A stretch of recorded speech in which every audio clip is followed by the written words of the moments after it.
Yo guys, what's going on? It's Flo here. Welcome to season 1 episode 5 of the podcast, guys. And yes, I did say the video was coming out tomorrow on Monday, but I'm releasing it on Sunday since I have the time. And guys, best weekend of football so far during the summer, the best summer weekend ever so far. Copa America, Euro 2020, two amazing games, I'm gonna say right off the start. We have before we get into the video, also let me remind you guys about the schedule for the podcast. Some of the dates might vary earlier or after the date that shows on here, but yeah, today episode, the Euro and Copa America final talks, and later this week on the Friday, I believe, PSG talks. We're going to be talking about my predictions and how PSG are going to be doing. And yeah, all of this before the actual season start again in August, guys. Now, as I said, two amazing games. And when I say amazing, I mean over the top amazing, guys. It was professional, like it was like outstanding performance by both teams. We had some star players from each team, and there's so much to say, but let's get into the first topic, Copa America. Let's talk about the Copa America a bit, guys. Most iconic image you're gonna see, one of the two most iconic image, Neymar and Messi. Second most iconic, this picture. Finally, we got to see Messi having an international trophy cup, guys. Look at him, beauty. What a beauty, guys. I might set this as my wallpaper, honestly. This is my current wallpaper. It is Messi as well. Get it. Like the stuff for Messi though. But yeah, it's Mbappe, but like everything's like garbage and it's like Messi, but like might be in the new wallpaper right here. But yeah, amazing to finally see this picture, to see his reaction to winning a World Cup. Now he doesn't have the fear that he's never gonna win one. So next year, the bigger one, the what's it called, the FIFA World Cup, will Argentina get will Messi get a world class trophy? Because this is just a what is this is just like a South America trophy, kind of. It's still a international trophy, which is a beauty to see Messi have. But will Messi get a global trophy now? Wait, this name does not Neymar, I'm pretty sure Neymar does have a FIFA World Cup if he was in the team, but I'm not sure if Portugal has one. Let's check. Portugal won the World Cup 1996. Yeah, they did win with Ronaldo the Euro back in 2016, I believe. When was the last time Brazil won it? It's like a few while back. Oh, I thought they did. I don't know. That's probably the Copa America I'm mistaking it with. But yeah, but Neymar and Messi. I don't know why Neymar was crying, honestly. I mean, it is the finals, and you do want to win. But I think he should also be happy that his old teammate and one of his best friends has won his first international trophy, and is now known as the greatest of all time. He's officially the GOAT. He is always the GOAT, but now he's like the GOATer. He's like more than the GOAT, if that's a word. But yeah, let's get into it. As you guys saw, I had my Euro up. Let's go and talk about Copa America. Yesterday, 5 p.m. PST, we had one of the most tragic games, like outstanding games. DePaul, let's talk about DePaul. Star player of the game, DePaul, making those passes everywhere on the field, defending, attacking. Makes that I think it was DePaul, wasn't it? Makes that wonderful assist. Let me scroll down and check here. If it does not show, then I guess it won't show. But yeah, amazing assist. I believe it was DePaul. Amazing assist by DePaul. Oh yeah, here, assist by DePaul. Yeah, amazing star player by DePaul. Assist Di Maria. Di Maria chips it over Ederson, and just amazing overall. He did get that yellow card, and it did pay off because they did win. He was just he was like, I need to win this for Messi. Everybody in there, they need to do it for themselves, for Argentina, and especially for Messi. They want to see Messi. They know Messi is one of the best players of all time, and they want to see him have that joy of winning a trophy, and they went all in. They defended, they took whatever it was. Like, how many yellow cards here? Moneto, 1 yellow, 2 yellows here, 3 yellows here, 4 yellows, 5 yellows, 5 yellows. I mean, Brazil did have like at least 3 or 4, I'm pretty sure. Let's see, 1, 2, 3, 4. Oh yeah, 5 and 4. 5 yellows for Argentina, 4 for Brazil. 2 outstanding teams as well this year. Eder Militao, Vinicius Jr., Neymar. We'll get to Neymar in a sec, but yeah, as I said, 5 yellows for Argentina, and it all paid off because they wanted to see Messi win. They did it all for Messi. They did it for Argentina, guys. Let's talk about Neymar. As I said, Neymar, honestly, I wouldn't say brutal is the word. I would say it's upsetting, because he did have really good opportunities getting through the midfield, through the defense of Argentina, and Argentina just went full ham with the defending, and like, no matter at what stake, defending at no matter what stake of a yellow card, of a red card, because they want to get that win. Of course, they still had to play a bit careful, but they did it no matter what. They went for what's it called? Risky opportunities is what I'm looking for. Is the word I'm looking for. Risky opportunities, and Neymar has to be second best, if not first. DePaul, Neymar, 2 star players of the game, and then of course Messi.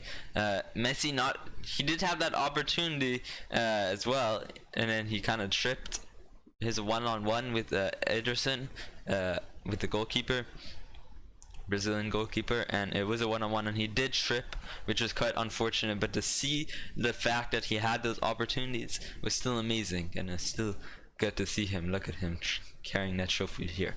But yeah, that was Copa America. Amazing game. If you guys haven't seen the highlights, I recommend you go watch it. I watched the whole game. Another game I did watch was just ended a few hours ago. England versus Italy. Italy took it to Rome, guys. Yesterday, or not yesterday, the last podcast, I said I wanted Italy to win, but I felt like England to win. And in the beginning, 2 minutes into the game, we see Luke Shaw. Amazing assist by, who is it? By Trippier. Amazing assist by Trippier, crossed in, and Luke Shaw is open. Nobody's on the ball. He's open, and it hits the floor and goes into the net. Donnarumma couldn't save it. Donnarumma, will get to him later because he was an outstanding player as well. But yeah, amazing by Luke Shaw. I said 2 minutes, we barely started. It's already over for Italy. But luckily Bonucci got our redemption back. Yeah, he got our redemption back. We did see a few yellows and stuff. I like the memes of people saying like Donnarumma's view of the lasers and stuff. But I feel like the ref was good. He didn't blow whistles on like tiny like touches and stuff. He blew it on important ones. Sterling, we'll get to him later as well. Really good players. What's his name? Chiesi, star player, I think. One of the 5, or one of the a few at least. One of the several star players. We have a multiple star players of Italy versus England of the Euro finals, and Chiesa, Bonucci, Insigne, Immobile, maybe not Immobile, but Insigne hits those, got those free kick shots, close but out. But I'd still say really good tries and really good angles. He was just hoping that it curved a bit more. And yeah, from Italy, those are the star players. From England, star players, what's his name? Raheem Sterling, Pickford. Nobody thought Pickford would do that good. Another star player from Italy, Donnarumma. We had a Buffon before, as I said a few episodes ago. We had a Buffon for a decade. He's 45 or 43, I believe now. Now we have Donnarumma. Next decades of Euros, of FIFA World Cups. Donnarumma in net. Outstanding goalkeeper. What was I gonna say? Yeah, Donnarumma. We're gonna be talking about this on our PSG talks because it looks like he has a higher chance of going to PSG. But I'm pretty sure he's a free agent now. Left AC Milan. Donnarumma, goalkeeper and player of the tournament. I thought there would be like a goalkeeper of the tournament and somebody else would be player of the tournament. If I were to choose, player of the tournament goes to Harry Kane, and goalkeeper of the tournament either goes to Sommer, Pickford, or Donnarumma for sure. But of course Donnarumma, we'll talk about him in the penalties as well. Sterling, amazing. He had those runs. He went through people. He went through everybody. Harry Maguire, Trippier, Luke Shaw, as I said.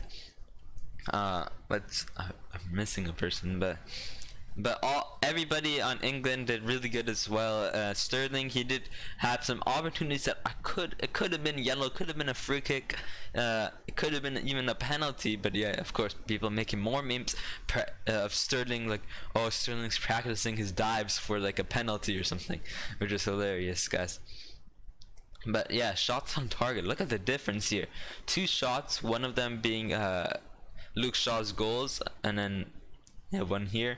But 19 shots and 6 goals. But look at the possession differences, the pass differences, pass accuracy, of course. Fouls. Look how many fouls Italy has. They played aggressive, especially in the second half as well. I feel like 5 yellow versus 1, 0 reds, 5 offsides, and Insigne or Immobile was it, making those good runs, but it was offside unfortunately, and corners, not that big of a deal. But yeah, possession. Let's talk about the first half. Italy didn't do their best in the first half, trying to equalize it, and I'm pretty sure their coach, not sure his name, Italy's coach, but Italy's coach, manager, after the first half ends, changed it, made England tired. Once England was tired, full rush into the net. A full rush into the net after they saw England was tired. Just kept on. You can even tell how they made England tired. Passes, guys. All they did was do pass 822 and 424, almost a 400 pass difference from Italy. And outstanding second half for Italy, and just outstanding in total from both teams, especially by Pickford. Everybody doubted Pickford. I even doubted Pickford in the beginning, and he got England to the finals and unfortunately couldn't save in penalties. But yeah, we go through first half of extra time, second half of extra time, and let's get into the main part of the game, penalties. Whoever thought it would go to penalties when England scores in 2 minutes within the start of the game? They thought they would score more, but no, they just scored in 2 minutes, and they don't do really good in the rest. But yeah, in the second half of extra time, we see Sancho going to Manchester United. That's why we have the United episode in a few weeks, or in a few more episodes. But yeah, we see Sancho, Rashford get on. England in extra time, no good subs. The subs they did, Jack Grealish, taking off Mount. The subs they had were extremely, I wouldn't say bad, I would say it was not worth it. That's not a word I'm looking for, but like I think it could have been a better move and a better tactics. But of course, when you get scored on in 2 minutes, you're gonna change your tactics. When you see the pressure from another team, you're gonna change your tactics. Of course, Italy making wonderful subs, of course. Who is a Bernardeschi? Yes, is subbing on instead of Immobile. We have some good subs there. Good players replacing good players, because if you have a good player on there the whole time, of course they're gonna get tired. And Italy made wonderful subs with wonderful players and wonderful tactics in the second half, and played it really good in extra time as well. We go to penalties, guys. Who do we have taking the first penalty? Does it show over here? Jorginho. No, this is the first. Berardi and Kane both score.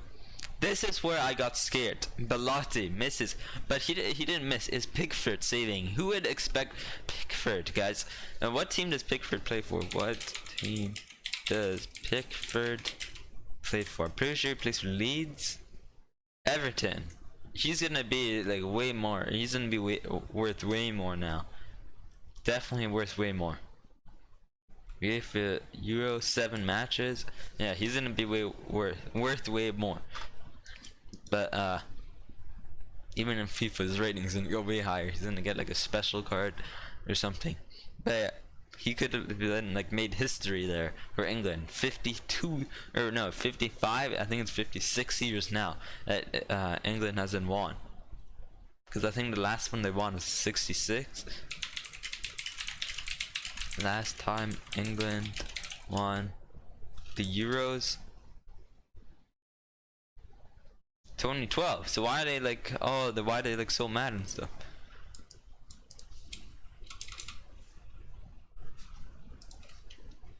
'66. See, I think they're like wrong or something. They're like, 53. I don't know what everybody's talking about. And see, Euros. They seem to prefer World Cup as their major tournament of choice, winning the big trophy.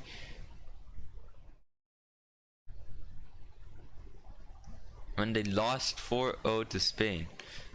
But of course their Euro 2020, oh no, I think this is like the last time they were in the finals or something.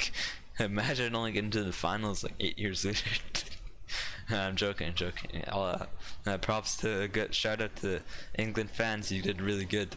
England did really good. But yeah, Belotti, Maguire hitting those two. Bonucci, Rashford hitting the post. Really unfortunate. Thinks he can hit it slow. Hits the post, and unfortunately it rebounds out instead of rebounding into the net. Bernardeschi and Sancho. Donnarumma saves Sancho, and then Jorginho and Saka. Let's talk about Saka after we talk about Donnarumma. Great saves. He knows where to go. I think for even one of them, for Maguire Kane's, one of Maguire Kane's shots, Donnarumma went the correct way, but just barely couldn't reach it, as well as Pickford. I think he had the same.